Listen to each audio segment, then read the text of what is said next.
It's going down in my neighborhood, yeah, the neighborhood. Do you care if your neighbor good? Is your neighbor good?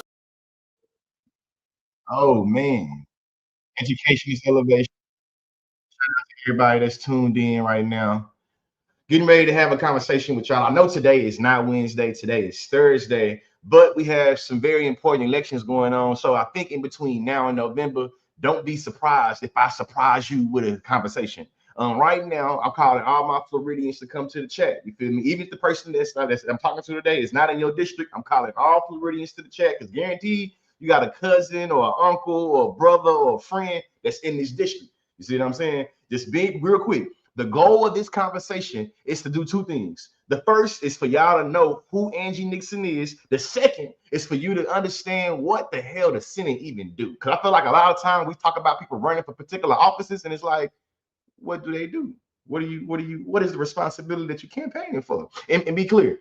In the comment section, it's your opportunity. When I bring on any policymaker, any public figure, your opportunity in the comment section to let them know exactly how you feel. All I ask, keep it respectful. I'm talking to a black woman. So if I feel like it is some textbook misogyny or some textbook sexism, I'm gonna bounce you out the shit. You see what I'm saying? We on the same key? Good.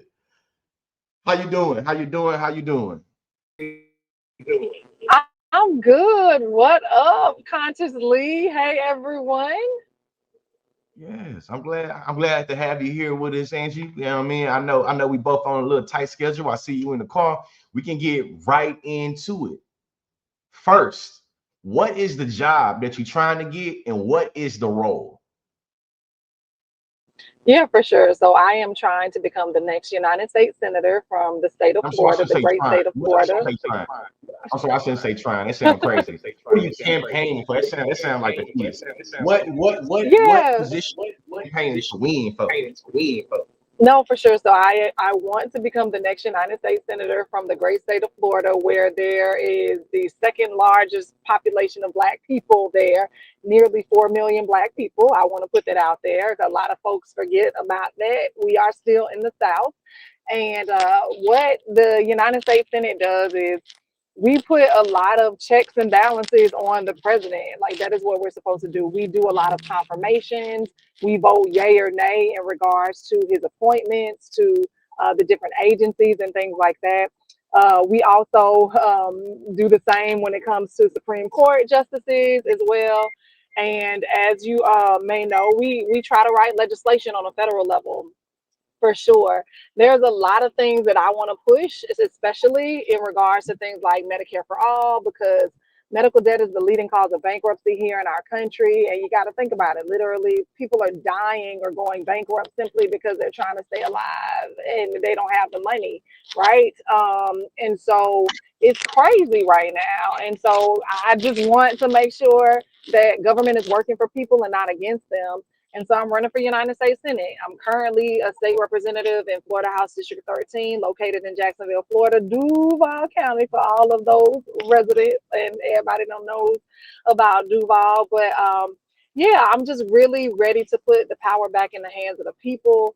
I'm a community organizer. I'm a former union organizer. Ron DeSantis banned books. I opened up a banned bookstore. And right now, we need to really work to build a new vision for our country in this next 250 years. And I'm excited that there's a strong possibility I can help lead the way for that. Yeah. So how do you feel about data centers? Yeah, so in regards to data centers, I am not supportive of them right now. There is not enough information in regards to what they do. I know for sure they put a strain on our infrastructure. They cause our utility rates to go up, and our water rates. There has also been some news stories that I've watched in regards to it being devastating to people's homes and producing sediment in their homes when they're actually building it. It causes a lot of light pollution. I've read in some regards, and Yeah. it's something that I'm not supportive of at this moment. And there Okay. needs to be stronger regulations around it. So when it comes to pack money, period, we understand, just pack money, period. My audience is curious. on what type of particular conflict to face us. And you Yeah. wouldn't listen. You know, we put you what packs we got to worry about today. Like, I don't know. Yeah, so the only PAC money that I have accepted are from organizations that work in Black and Brown communities, I received some money from Rashida Tlaib's leadership PAC, and so I don't accept money from APAC. I don't accept money from corporate PACs. But I wanna push back against something, because yeah, you can say you don't accept money from those folks, but if you're accepting money from billionaires that contribute or start PACs, you are part of the problem too. And my primary opponent is someone who's accepting money from billionaires that contribute to corporate PACs and accepts money from billionaires that are supportive of the idea, which is something that I just cannot rock with, right? I only get money basically from regular, hardworking, everyday people. Again, I'm a community organizer, union organizer. I believe that hardworking, everyday people should shape what our communities look like and what our economies look like. And so, therefore, I'm only going to be beholden to them. And so, I just want to put that out there. Yeah, and before I go and ask you a question, is it keep coming down on a speaker or something? I don't know what. I hear yeah, be coming down for a little bit. For us to sit and have a conversation right here just a bit, because I think that sometimes people don't recognize why we are so critical about PAC money or about billionaires being funded. What are some examples that you could speak to in terms of corruption or in terms of conflict of interest, that people that have held your position, that have shown that when you take interest from these people and your constituents want this, if they have two things that contradict, usually they go this way. Can you give the audience some examples? I think sometimes we throw around words and it's like, what the hell are you talking about? Oh, absolutely. And so I think one of the clearest examples is unelected Ashley Moody, the woman that I am trying to unseat in November. Number one, she was rewarded with this seat after she allowed 10 million of our dollars that was supposed to go towards the most medically needy kids here in the state of Florida for Medicaid. She allowed that money to be used to actually defeat two ballot initiatives that citizens put on the ballot here in the state of Florida. One would have allowed for recreational marijuana, which we could have taxed to allow that revenue to actually go towards public schools or whatever it is that we wanted, maybe early childhood education. And then the second ballot initiative was getting political interference out of a woman's right to choose. Now, what she did when she became the U.S. Senator of the great state of Florida, she decided to vote to end the ACA subsidies, the Affordable Care Act subsidies, which here in the state of Florida, we are the number one enrollees on the marketplace, right? And so that knocked off basically 300,000 or so folks off of the ACA marketplace here in the state of Florida because they could no longer afford it. It's also caused many of our private health insurance premiums to go up. And she did this because she receives money from healthcare companies, right? Health insurance companies. And so it's really important to just really follow the money, right? Follow the money. I also think it's important to know, like here in the state of Florida, Ron DeSantis did a really expensive political stunt when he was running for president. He opened up Alligator Alcatraz. We like to refer to it as the Everglades Detention Center, and he offered no bid contracts for Donald Trump's campaign donors, for his campaign donors, for Ashley Moody's campaign donors. They spent $214 million on porta potties. That's a whole lot of shit. You know what I'm saying? And so it's like, you just need to follow the money. That is like the conflict of interest. And the money that they used was our taxpayer dollars that were supposed to go towards ensuring that we had adequate infrastructure in times of natural disasters, right? And so they were trying to get reimbursed from FEMA. What we heard was there was a little back and forth, and they told them no, they were not going to get that money because it had become this big spectacle. And so that is the problem with big money in politics. Not only do I want to overturn Citizens United, but I also want to decrease the amount of campaign donations people can have in the first place. And why do I want to do that, right? I believe that a custodian or a school bus driver should have the same amount of financial influence on a campaign as a billionaire has. right now in our country, why is it that we're okay with these billionaires, right? Why is it we're okay with these billionaires and these corrupt corporations deciding what our community and our country looks like? The people who should be doing that, right, are hardworking everyday folks. And so I pride myself on actually having like an advisory committee and right now as a state lawmaker that helps me craft legislation, that helps me decide which legislation I should vote yay or nay on, because at the end of the day, this legislation is going to impact the community. And so I believe that we are living in what is a multiracial working class, and we need a collaborative governance, right? A collaborative government. And I will always look towards the people who are going to be impacted more than just these corporations.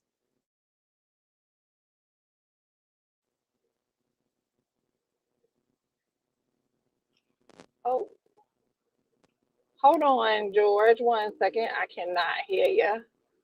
Give me a Yeah, I second. put myself on. Now I can hear you. Yep. Okay. So You have mute. I put myself on mute, making sure we ain't have any feedback. I'm like, let me make sure people can hear it. But the first time Trump was in office, he got impeached twice, but he didn't get out of office. From my understanding of the policymaking process, that's where the Senate was supposed to come in, or I'm wrong. And can you explain to the audience the impeachment process and what the Senate does specifically and how that runs? I'm trying to make sure people that listen to this can connect dots and understand the pieces of exactly what the Senate does.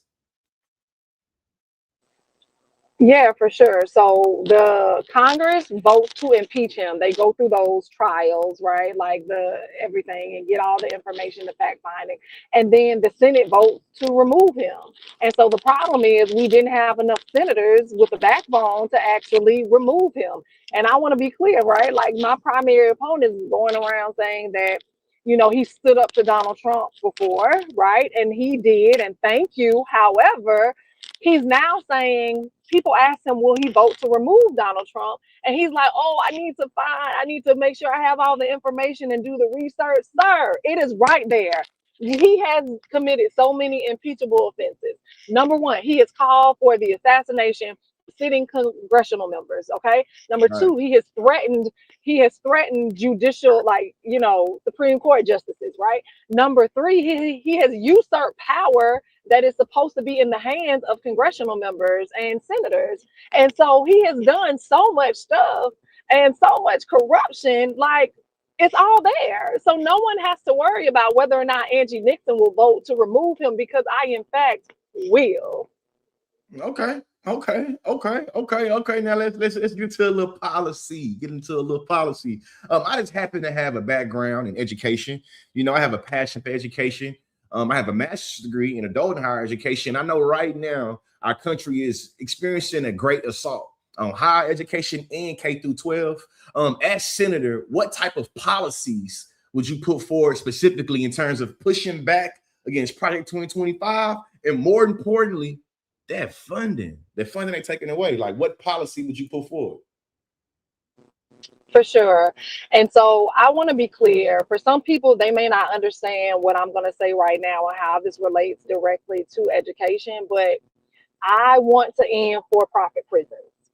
And the reason I want to end for-profit prisons is because they are incentivizing people to push our children into the school to prison pipeline instead of educating them at an adequate rate. Like, let's full stop, right? I lost my cousins, 2 of them, to the school to prison pipeline. Okay. And they are now dead as well, like killed, right? Even after going to jail and all the things, right? And so also it's important that we get that WWE lady on up out of the Department of Education, because how dare you allow someone who oversaw folks fighting gladiator style and all the things. Why is she over the Department of Education?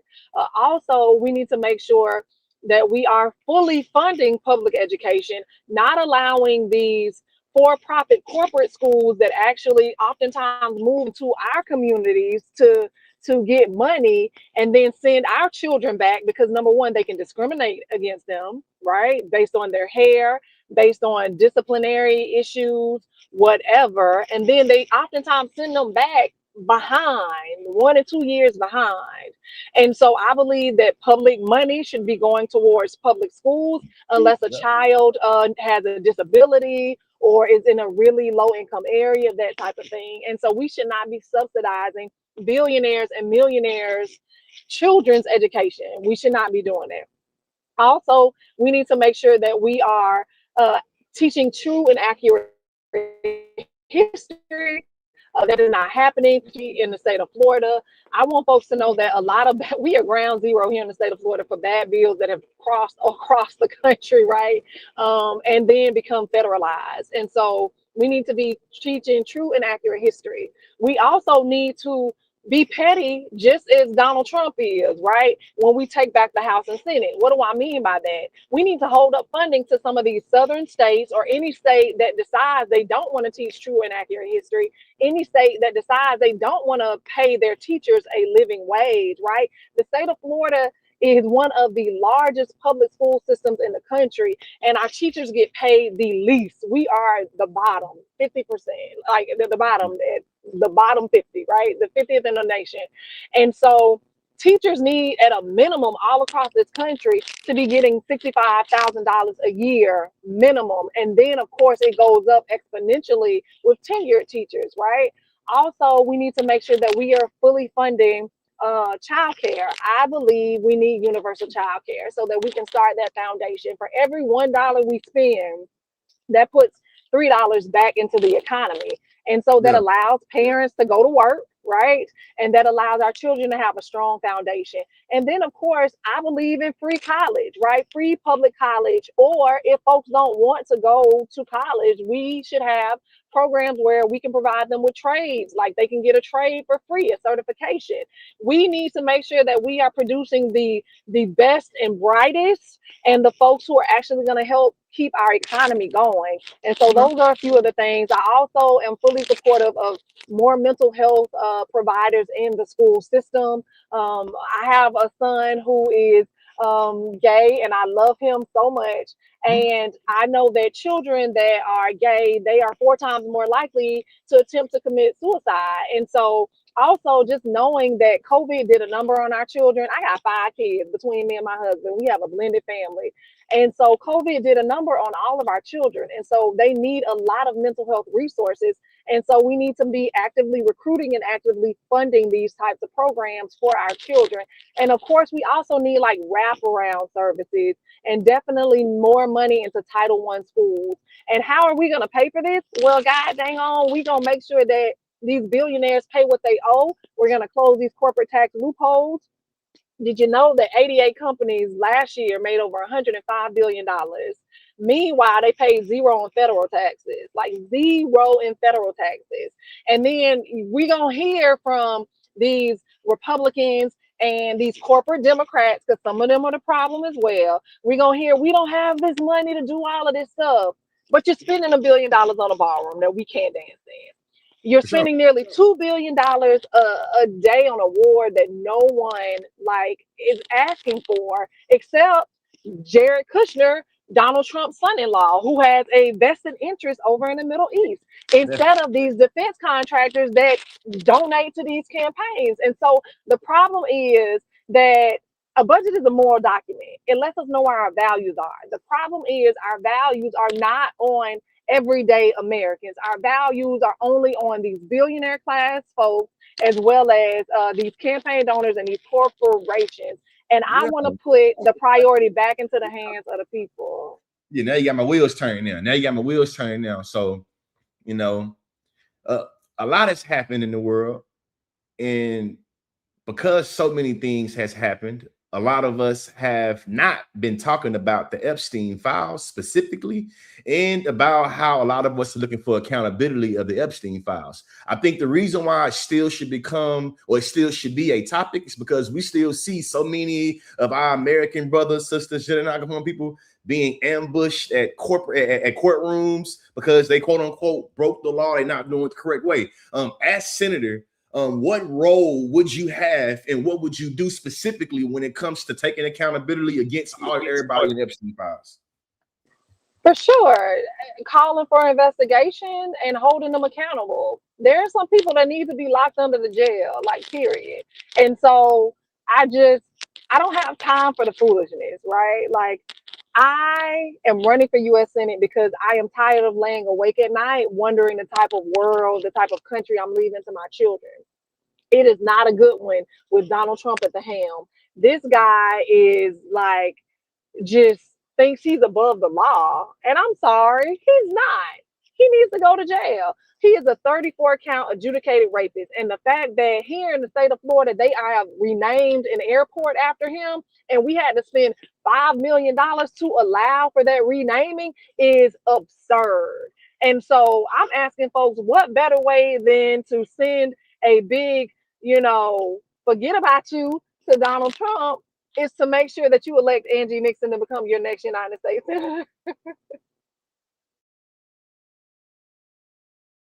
I had to ask. And I know we already said you don't take APAC money, but it's going down that road a little bit deeper because, taking APAC money is one thing, but the other thing is voting to send weapons to Israel. You feel me? What is your position or stance as senator, to do that specifically? For sure. So I want to be clear. Throughout my entire adult career, I have fought for the safety, well-being, and humanity of everyone, right? Of everyone. Back in 2023, in November, when things were still going on hot and heavy, I was the only state lawmaker here in the state of Florida that filed legislation or filed a resolution calling for a ceasefire. When I did that, I was demonized, ostracized by people, not just Republicans, but people within my own party. Even right now, here, as I'm running for office, I am being called anti-Semitic. I am being called anti-Israeli, and by members of my own party. And so, in regards to APAC funding, no, I do not receive APAC funding. And no, I do not support sending weapons or military aid to the state of Israel. That does not make me anti Semitic. And that does not make me hate the folks in Israel. That makes me not want to bomb babies. That makes me not want to support Netanyahu, who is a war criminal who also needs to be locked up. But also, I called out the issues that the atrocities that Hamas committed on October 7th. That does not make me anti-Palestinian. That does not make me anti-Muslim as well. Like, I have stood up and spoke out against bigotry of all forms, including racism, including transphobia, including everything, right? And so I just care about people, and I love folks here in the state of Florida. This is the state I was born and raised in, and I'm gonna work hard to make sure that we improve the quality of life for everyone. But I'm not okay with sending money overseas, and we have people living homeless on the streets, right? We have people rationing their medication, and then they have free healthcare over there in Israel. Right. They have free college over there in Israel. And we don't have that over here. So you damn right, I'm gonna fight for that. Yeah. I like that. I think that something that I've been thinking about out loud and sitting with is specifically how I talk about Hamas. And when it comes to acknowledging the atrocities that Israel is committing against Palestine, I think about what it means for us to be like humanitarians and think about who gets to legitimately resist the atrocity. And for me, as somebody with a degree in African-American studies, you see Malcolm X behind me, I'm sitting with what it looks like to condemn the resistance movement against something that we know that's happening. You feel me? It's something that I'm sitting with. I ain't trying to get you in no trouble at all, Angie. But me as a critical thinker and as somebody that's a humanitarian, it's like, hey, when we see the Chinese man throwing a rock at the, at the tank, we applaud that as being that man up there standing up to it. So when I see Palestinian children or who we always identify as Hamas, I'm sitting with thinking about, so what does it mean for you to feel like there's always an instance for you to defend yourself, but every time they defend themselves, it's always viewed as terrorism? I think this is something, I think this impacts how policy is curated, and it also impacts how we use morals and ethics to talk about what is happening in Palestine. You know what I'm saying? I feel like I wouldn't feel like I was being real if I didn't sit here and sit with that. I understand politically, there's always make sure, like, I don't want y'all to think I'm here to be I'm not celebrating Israeli people being attacked, you know what I'm saying? But also, what does it mean for me to sit with the resistance of Palestinians without making it where every iteration is terrorism? I think that's something that we got to sit with as a country, as policymakers. It's like, how do you think they should resist themselves or resist for them? Yeah. And so I want to be clear too, because there was a young man from, I think he was 14 years old, and he was from Florida, and he was over there visiting, and he threw rocks and everything, and they locked him up for a while. And I wrote letters and I did videos in regards to it. And so, yes, like it is, of course, important to make sure that like we are supportive of folks, you know, not living in an oppressive state, right? And so I want to put that out there, right? So I totally understand, and me being a Black woman, a direct descendant of slaves from this country, right? Don't even know necessarily where my people come from, too. So, like, I totally understand where you're coming from.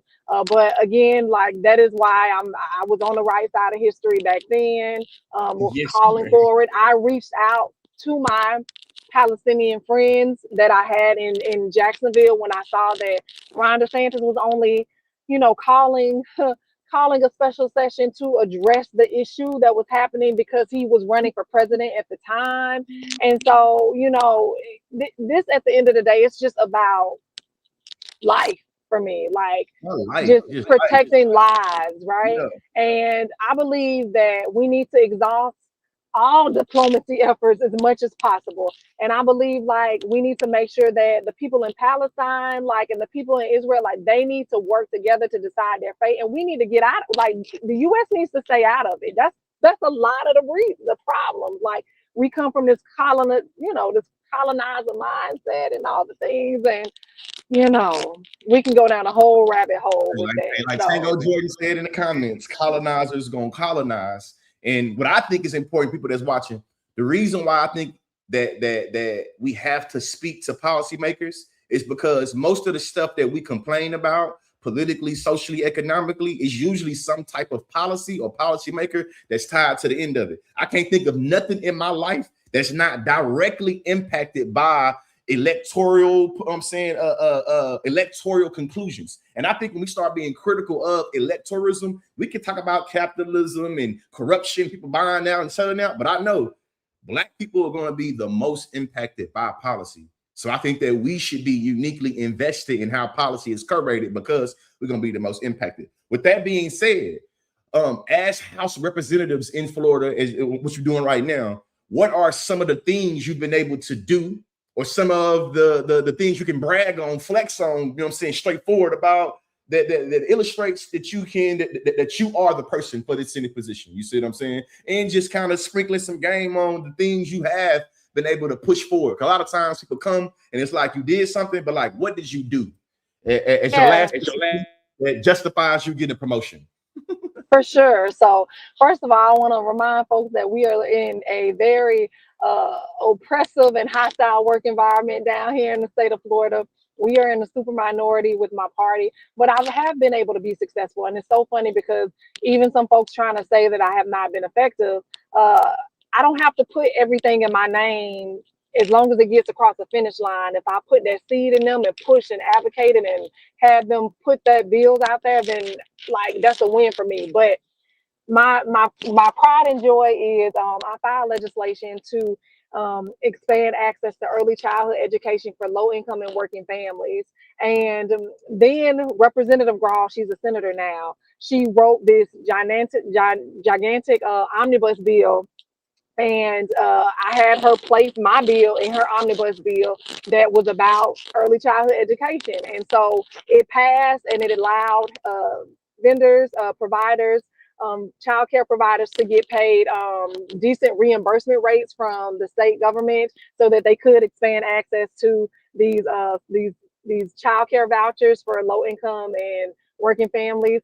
And so I'm super excited about that. We've been able to bring money down for people who are witnessed violence or were a part of violence to actually have free mental health services. Also, I've been able to stop price gouging from happening. Folks were calling my office a lot and stating that there was big box chain stores that were overcharging people $3 and $4 and $5 more for certain products. And I got them to do the right thing. I had to threaten them because they didn't want to do it at first, but they were only doing this based on the zip codes people lived in. And so they got right after I threatened them and told them that they didn't want this black woman on the news along with multiple people, hundreds of people outside protesting their different locations. And so they got right. We've been able to help house hundreds of families when corporate landlords were jacking up the rents, or when hotels or motels that were not operating legally were shut down and there were multiple families that were living there. We were able to help connect people to housing, more long-term stable housing. And also, I think it's important to let people know that I've been doing stuff before I was a state representative. Again, I'm a community organizer and I was a union organizer. I was a statewide organizer for SEIU when we passed the minimum wage ballot initiative to increase it to $15 an hour. I also served as a statewide organizer on the Medicaid expansion campaign. I also served as a statewide organizer helping get Amendment 4 passed, which was allowing automatic rights restoration for returning citizens. So I am not new to this. I am true to this. And I've been working hard before I became a lawmaker. I'm working hard now. And I just want to be clear, like, y'all know they're going to lie about me. They're going to make stuff up because they can't find anything on me. But if you ask my constituents in House District 13, when they call my office or when they need something, I am 10 toes down with them. You ask some people who don't live in my district, because there's a lot of people that call my office because their state representatives, their state senators, their Congress people do not return their phone calls, do not help connect them to the resources or the agencies and departments that they need. And it's my office that are helping them. It's my office that has helped hundreds of people navigate through the unemployment system. It's my office that is doing it. And so it's not just about passing legislation. It's also about having a bomb-ass constituency services program, which is what we need. And so I'm just letting people know, if you don't want the status quo continuing, then you all should get on board this People Power campaign and support us, knock on doors, make phone calls. If you need to make phone calls, if you're not in the state, make phone calls. Also donate to our campaign. We're being outraised and outspent 17-1. But I want to be clear, organized people beats organized money, and definitely disorganized money each and every day of the week. And that's apparent by how hard we're working, because a recent independent poll came out that showed that I am the strongest candidate to take on Ashley Moody in the race to be able to unseat her. And so I'm letting folks know, I have unseated an incumbent before, been outspent 5-1. And I did this all while I was 9 months pregnant with COVID. I'm not pregnant. I don't have COVID. So y'all know I'm out here in these Florida streets working hard, traveling all across the state of Florida to all 67 counties in my own family van that we wrapped up to let people know that I'm about it. I blew a tire the other day in the car because the AC went out in the family van, and I had to change the tire myself. It is what it is. I'm not going to be stopped. I'm about doing the people's business, and I just need people to tap in. Hey, and I was gonna let you go, but hold on though, because I just had to, because my comment section is going off about Ashley Moody, so I had to look up something, and I want to read this first, and is this true? And I want to ask you, what is your alternative from a policy standpoint? Senator Ashley Moody has actively pushed federal legislation such as proposed the HALO Act in the Protecting Law Enforcement Forum Doxing Act. Audience, Angie, is this bill aimed at increasing criminal penalties for harassing, doxing, coming in 25 feet of an ICE agent? Is this true? It is absolutely true. And again, as I stated earlier, Florida is ground zero for bad legislation. That HALO bill came out like a year or two ago in the Florida legislature, and she decided that she wanted to take it and federalize it. And so, yes, it is indeed true. So I would look forward to going there, to repealing that type of legislation. I tried to file and tack on amendments here in the state legislature when they passed that bill regarding regular officers, right? And so I said, okay, we need to make sure that someone like a innocent bystander can intervene if they notice that a cop is violating the law and that they are about to harm someone. They should be able to intervene. They denied all of our amendments. And so As yes, she is very cop heavy. She's a former judge and a former prosecutor. She was the attorney general, and I believe her husband is a cop. I'm just so as senator, you don't have a responsibility to uphold the Constitution? Do you? Conscious, this is the same woman that filed a lawsuit in 2020 stating that trying to stop the steal. So she's beholden to Donald Trump. Like, this is what we're dealing with. They don't care about the Constitution, bro. That's why you need to send people up there who are willing to take out pink bullhorns like I did, right? Use my platform like the pink bullhorn that I used to shut down the House proceedings. And then, like, I got arrested for this, dog. Like, I got arrested. I'm about this life, right? Like, we need to realize that these people are actively destroying our institutions. And I want to be clear. There's a lot of people that are like, Angie lacks decorum, Angie lacks professionalism. What good is decorum when they are actively destroying our institutions and actively destroying democracy? Like, they are weaponizing agencies.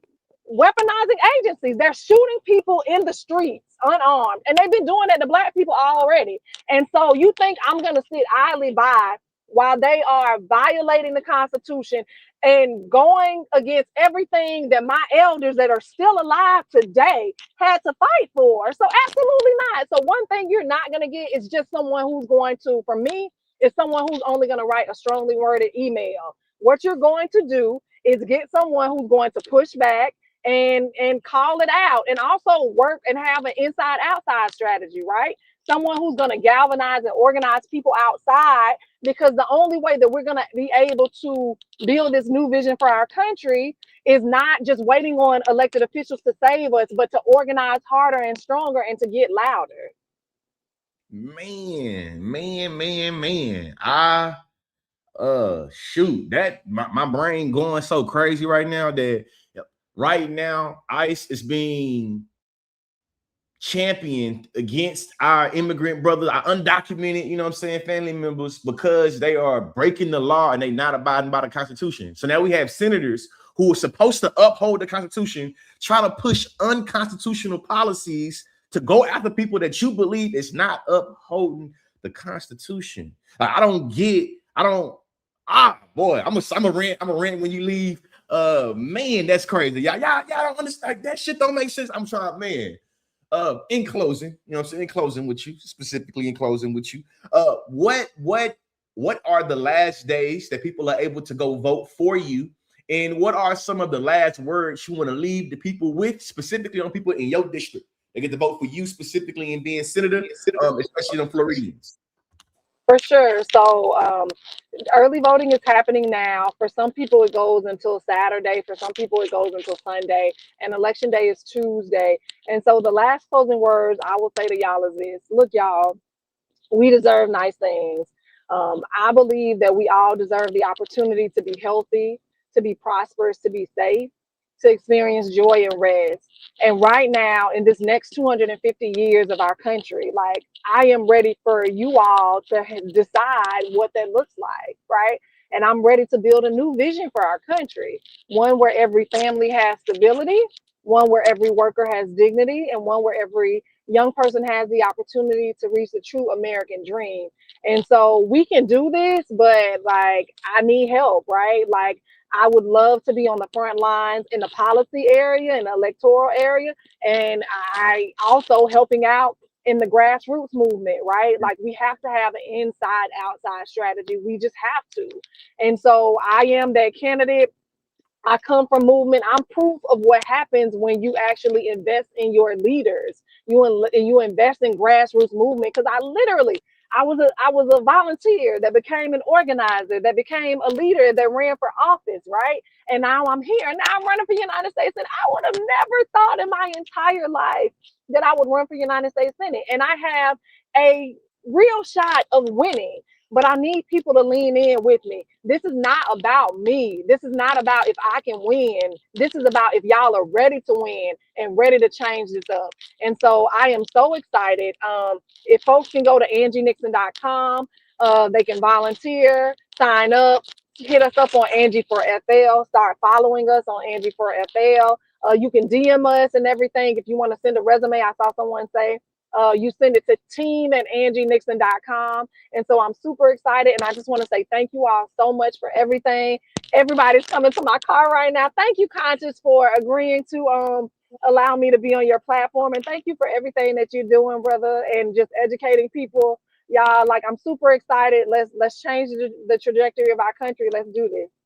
Man, thank you so much for coming on. I appreciate you. I'm gonna call you. I'm gonna call the team after this. After I'm done wrapping this up right here.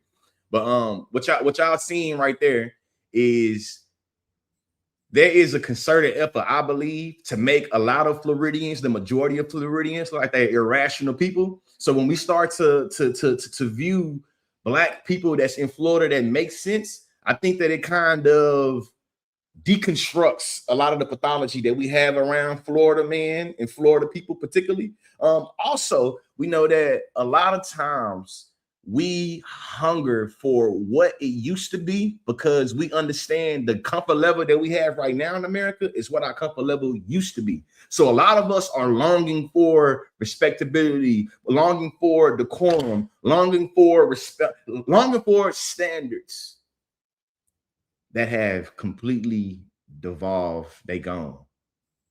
So I think it means something when we start to chastise Black people specifically in politics for having decorum, quote unquote. What we see right now is going off the rails, and I will argue their strength, Trump's administration's strength, is being anti-decorum, is being against respectability politics, is doing the most unpolitically correct thing. So I think that it doesn't make any sense at all for the Democrat leadership to try to chastise other Democratic politicians by saying the only way we're going to be able to get past Donald Trump is by fighting for the status quo that Donald Trump was able to get through.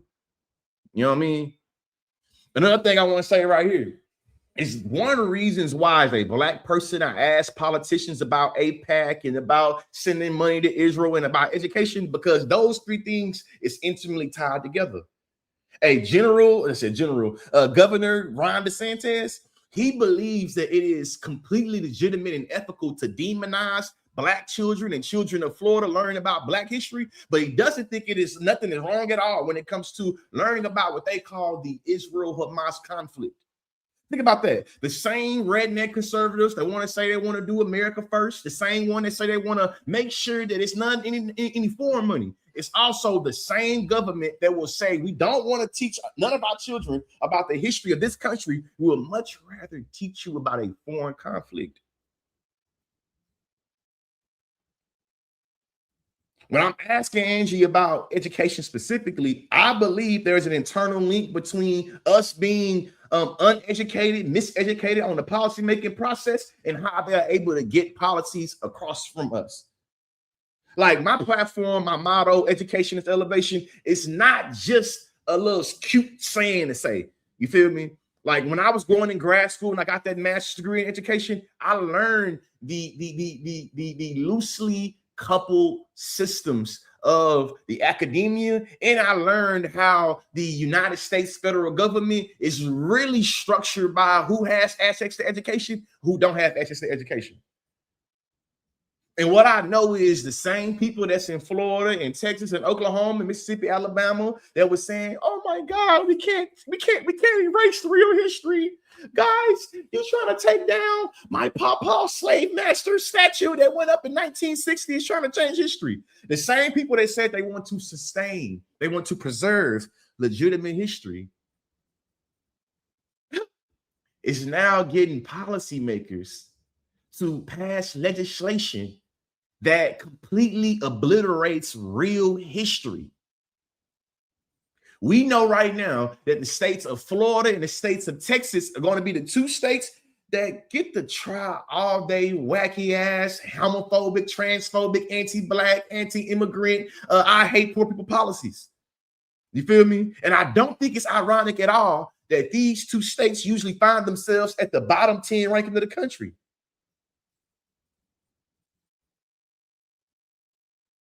I don't think that's ironic. So when we hear a senator, somebody's running for senator, say they want Medicare for all, and they say ain't taking PAC money, to me that means something, because like, oh, specifically APAC money, because like, listen, there's no way that you believe that we should have Medicare for everybody if you believe they should get our funds that should go for our health care to blow up Muhammad in Gaza. That shit, you know what I'm saying? And then being real, I'm not. I think I want to become. I'm going to end with this. I'm going to end with this. You don't have to try to take any moral high ground. You don't have to try to act like you an ethical warrior when it comes to saying no to genocide. As a matter of fact, I'm going to concede and say that you don't even have to care about genocide. You can be as selfish, individualistic as you want to. But I think that in the name of selfishness and individualism, there is no way you're going to justify a politician giving somebody access to resources that they say you should not have with your money, especially if you believe in being selfish and you believe in being an individualistic person that got to get it on their own. Because I get it. You see what I'm saying? A lot of us are nothing but products of capitalism, and capitalism incentivizes us to always be individualistic, selfish bastards that says that if I can get it, then you can get it. I'm only worried about me and mine. I ain't worried about you and yours. I understand that we all have been cultivated in a system of capitalism that does not want us to have collective anything.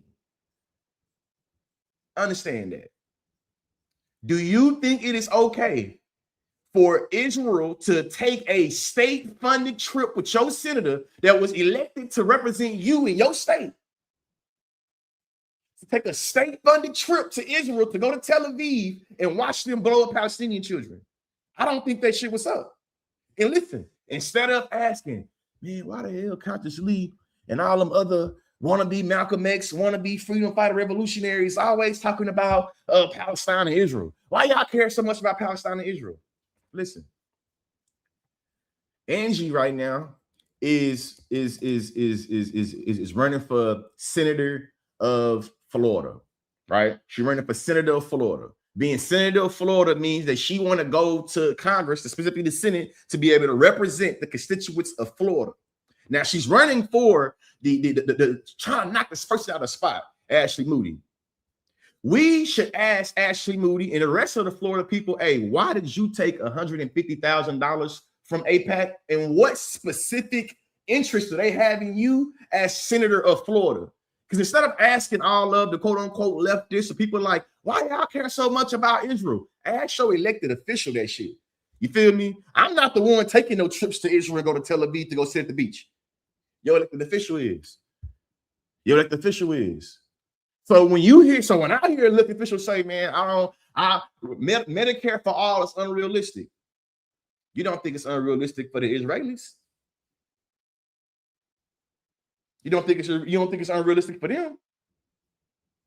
I find it preposterous that as an American citizen, as somebody that paid tax money in America, I gotta fight another American to get taxed. I gotta fight another American to get access to health care, while both of our tax dollars goes to fund the country to get it for them.